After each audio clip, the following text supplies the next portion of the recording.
আমি যদি কর গুণে করাই যে ধা ধি না না তি না, বা ধা ধিন ধিন ধা ধা ধিন ধিন ধা না তিন তিন না, তো এটা ধিন ধিন ধা, এইভাবে করাই, তাহলে কিন্তু আপনারা তালি খালি বুঝতে পারবেন না।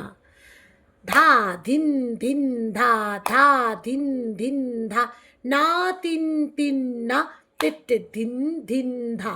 এখানে প্রথম তালি, দ্বিতীয় তালি খালি, তৃতীয় তালি, এইভাবে প্র্যাকটিস করিয়ে দেওয়া হলো। তাই কর গুণে এইভাবে না, সত্যি কথা বলতে কি, এটা প্র্যাকটিসের মধ্যে হয় না। আপনারা এইভাবে ভুলেও প্র্যাকটিস করবেন না। এগুলো এগুলো মানে কি, আপনি কোনখানে কোন মাত্রা পড়ছে, কোন মাত্রায় তালি আছে, কত মাত্রায় খালি আছে, আপনার কিন্তু সেই আইডিয়া হচ্ছে না। আমাদের পুরোনো দিনের মাস্টারমশাইরা, গুরুরা এইভাবেই আমাদেরকে শিখিয়েছিলেন বলেই কিন্তু আজকে আমরা এইভাবে তাল সমস্যার সমাধান করার জন্য এইভাবে প্র্যাকটিস করাচ্ছি। প্রথম প্রথম আমি যখন পেজটা খুলেছিলাম এবং দেখাচ্ছিলাম, একটু ব্যঙ্গ করে কিছু চলে আসছিল, মানে হয় না, নেগেটিভ কমেন্ট করার জন্য।